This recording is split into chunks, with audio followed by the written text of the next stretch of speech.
그거와는 별개로 2020년도 2월은 정말 제 인생에서 이 정도로 이 심적으로 힘들 수 있을까라는 생각을 했던 시기였기도 했어요. 원먼스 노티스를 회사에 통보를 하고 회사를 나가야 되는 그 결정을 내렸기 때문에 당장 다음 달에 월급이 일단 없어지고요. 6개월 만에 퇴사를 한다는 그 자체도 저는 굉장히 자존심이 좀 많이 상했었고, 모아둔 돈은 뭐 그때그때 전세 자금 대출이나 아니면 자동차 할부 원금으로 내고 있었기 때문에 막막했던 시간이었습니다.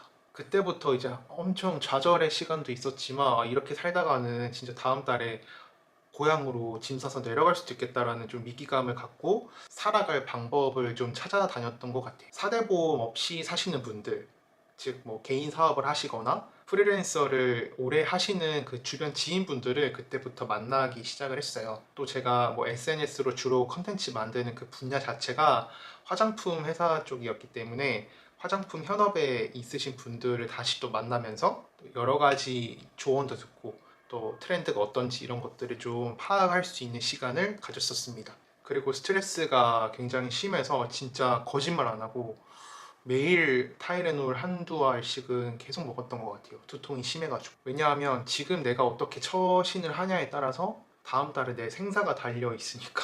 서울에서 그냥 가만히 숨만 쉬어도 나가는 돈이, 저도 고정급이 한 100만 원 정도가 나갔었거든요. 이걸 메꾸려면 진짜 바로 이렇게 좀 순환을 해야 돼서 그런 점들이 좀 막막했었던 것 같아요. 그 과정 중에서 제가 아모레에서 마지막으로 모시고 있던 팀장님께서 이제 투자를 받으시고 브랜드 런칭 준비를 하고 계신다는 이야기를 좀 듣게 됐어요. 여러 가지 이제 의논을 하면서 조인을 하게 되고 일단 1차적인 숨통을 좀 트이게 된 겁니다. 당연히 처음 있던 회사 그리고 두 번째 있던 회사보다는 월급을 줄여서 갔죠. 어쨌든 스타트업이었기 때문에.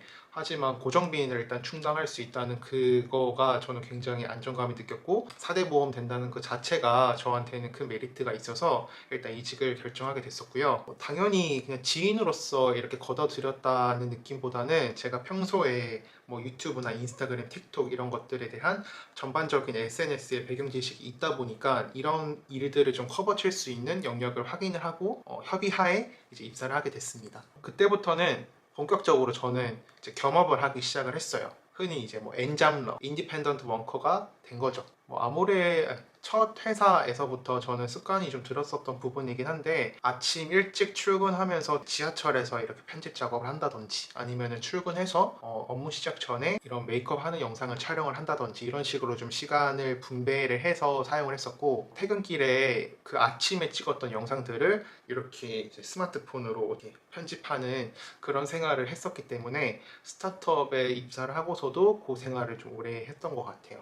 그거를 저는 뭐 인스타그램, 틱톡, 또인, 샤오슈 이렇게 숏폼 세로형 플랫폼에다가 돌려가면서 올렸었고요. 그러다 보니까 상대적으로 좀 더 수월하게 네 가지 SNS를 같이 운영할 수 있었던 것 같습니다. 효율적으로요. 저녁에는 운동 갔다가 유튜브 뭐 촬영이나 아니면 컷 편집 같은 것들 할 게 있으면 이제 집에서 좀 집중을 해서 이런 식으로 좀 시간을 보냈었던 것 같아요. 그렇게 몇 달 정도 지내다 보니까 어느 정도 이제 제 컨텐츠를 통해서 반응이 오기를 시작을 했고, 그것들이 쌓이면서 자연스럽게 단가도 좀 이렇게 높일 수 있는 그런 계기가 됐던 것 같아요. 제가 좀 약간 뜬금없는 소리기는 한데 중국 또인, 그 중국 틱톡 같은 경우에는 망고 먹는 영상이 터져가지고 지금 한 500만 뷰가 나왔을 거예요. 이 터지면서 이제 팔로워가 확 유입이 됐었고, 그리고 파운데이션을 이렇게 좀 시각적으로 후킹할 수 있는 그런 영상이 또 터지면서 1000만 뷰 팔로워 유입이 확 되고 막 그렇게 좀 SNS가 터졌던 것 같고, 틱톡도 조금 부진하다가 어느 순간 이게 노출이 알고리즘에 의해서인지 뭔지 모르겠으나 굉장히 이렇게 막 팔로워가 확 느는 시기가 있었어요. 인스타그램 같은 경우에는 제가 가입 일자가 2013년도로 되어 있더라고요. 대학생 시절부터 꾸준히 했던 플랫폼이었고, 지금은 뭐 광고 컨텐츠도 올리면서 그리고 제 일상 관련된 것들 아니면은 팔로워 분들에게 나눔을 할 수 있는 그런 이벤트 같은 것들을 적절하게 좀 섞어가면서 올리기 때문에 광고 컨텐츠 때문에 피로감을 느끼지 않게끔 나름 노력을 하고 있다고 생각을 합니다. 그 과정 중에서 최근 릴스라는 기능이 새로 생겼잖아요. 거기에 그냥 영상을 아무런 이제 대가 없이 그냥 제 재미로 평소에 올리던 메이크업 영상을 올렸는데 그게 이제 터지면서 흔히 말하는 그런 떡상을 좀 하게 된 거죠. 그리고 뭐 유튜브도 소소하지만 1만 구독자가 이제 올해 넘기게 됐죠. 직장인으로서 취미로 해오던 SNS가 지금은 저의 주 수입 파이프라인이 되었고, 운전을 하면서 들었던 디지털 노마드, 뭐 기경제 이런 것들이 어느 순간 이제 제 현실화가 된 겁니다.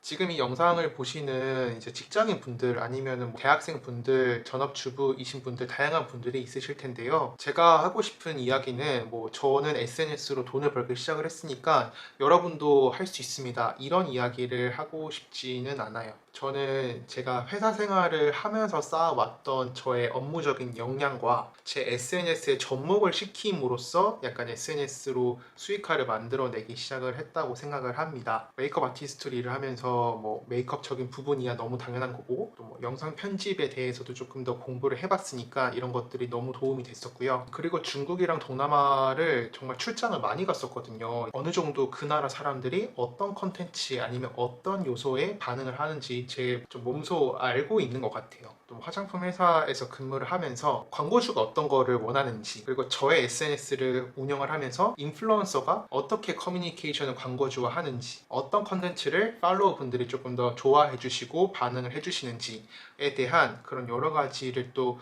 몸소 익혔던 게 저는 많이 도움이 되었습니다.